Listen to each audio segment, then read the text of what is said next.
Hello viewers, আসসালামু আলাইকুম। Welcome back to Mahmuda's kitchen. শীতের মৌসুম মানে গরম গরম ভাপা পিঠা। আর এই পিঠা মোটামুটি সকলেই কম বেশি তৈরি করতে পারে। তবে যারা পিঠা বানাতে একদমই আনাড়ি, তারা আজকে আমার দেখানো পদ্ধতিতে একদম সহজেই তৈরি করতে পারবেন ভাপা পিঠা।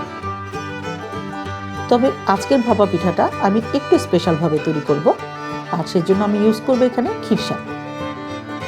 এটাই একদম সনাতনী এবং সহজ পদ্ধতি। আর এভাবে বানালে আপনাদের ভাপা পিঠা পারফেক্টলি তৈরি হবেই। ভাপা পিঠা তৈরির জন্য এরকম একটা হাঁড়ি নিয়েছি, যেটার অর্ধেকটা পানি দিয়ে ফিল করে নেব।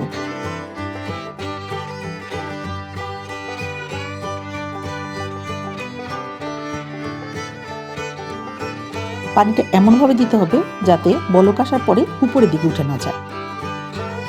অর্ধেকটা পর্যন্ত পানি দিয়ে ভরিয়ে নিয়েছি।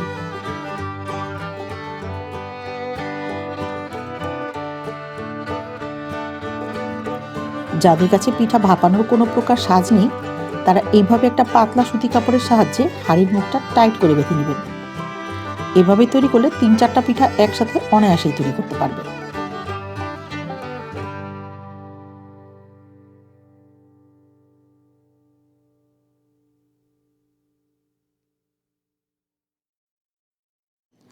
আমাদের গ্রামের বাড়িতে, বিশেষ করে বিক্রমপুরে, আমাদের নানি দাদিরা যেভাবে সাজের মধ্যে পিঠা তৈরি করতেন, আমি সেই রকম একটা সাজ নিয়েছি। এগুলো মাটির তৈরি জিনিসপত্র যে সকল দোকানে পাওয়া যায়, সেখানে এগুলো অনায়াসে পেয়ে যাবেন। এইরকমভাবে হাঁড়ির মুখে সাজটা বসিয়ে দিব।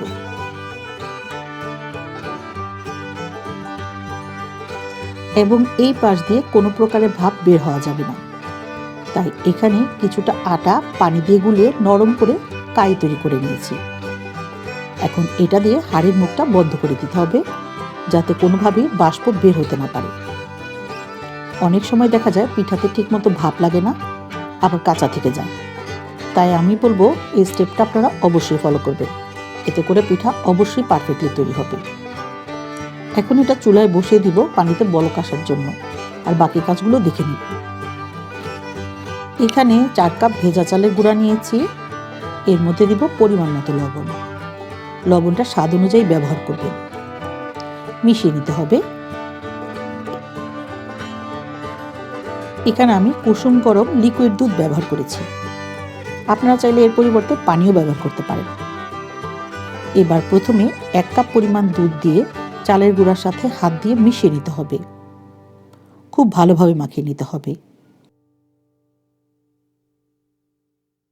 এই পর্যায়ে আমি চালের গুঁড়াটা একটু মুঠ পাকিয়ে দেখব।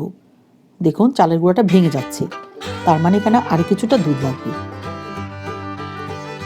এখানে আমি আরো 1/4 কাপ দুধ ব্যবহার করব। আবার ভালোভাবে মাখিয়ে নিতে হবে।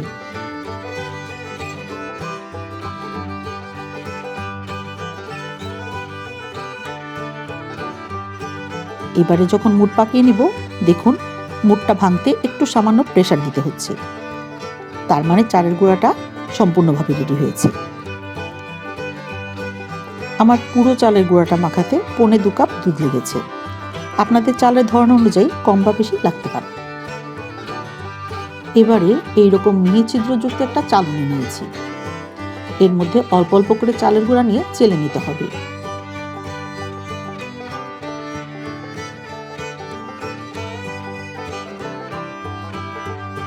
আমি সমস্ত চালের গুঁড়া এরকমভাবে চেলে নিয়েছি। এবারে পিঠা তৈরির জন্য যা যা লাগছে এখানে দেখে নিব।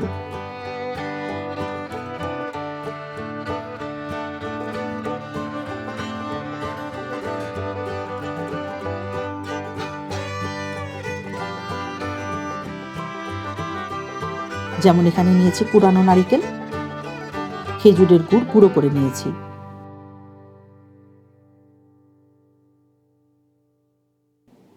আরও একটা স্পেশাল ইনগ্রেডিয়েন্ট আছে, সেটা হলো খিরসা, যেটা আমি মিষ্টির দোকান থেকে কিনে নিয়েছি। বিক্রমপুরে স্পেশাল ওকেশনে, বিশেষ করে জামাই আপ্যায়নে, আমরা ভাপা পিঠাতে এই ধরনের খিরসা ব্যবহার করে থাকি। এটা আমাদের বিক্রমপুরের একটা ট্র্যাডিশন।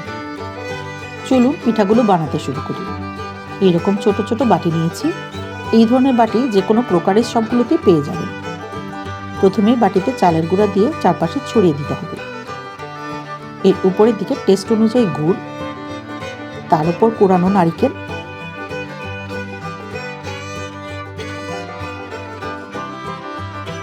এবং এর উপরে খিসা দিতে হবে।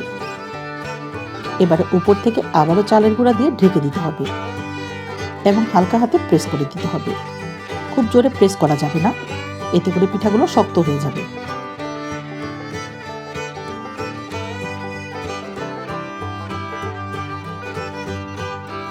এইবারে এইরকম একটা পাতলা সুতির কাপড় নিয়ে পিঠার উপরে বসিয়ে পেছন দিকে মুড়িয়ে নিতে হবে। এরপর সাজের উপরে বসিয়ে উল্টো পিঠে আস্তে করে 2টা টোকা দিবেন, দেখবেন পিঠাটা বসে গিয়েছে। এবারে বাটিটা তুলে নেবেন, তারপর কাপড়টা পেঁচিয়ে মুড়িয়ে নেবেন।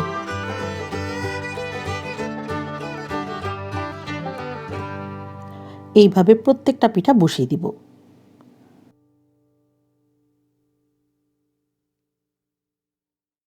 তারপর ঢাকনা দিয়ে ঢেকে উপরের যে ছিদ্রটা আছে সেটা বন্ধ করে দিব এবং মিডিয়াম টু হাই হিটে 10 মিনিট ভাপিয়ে নেব।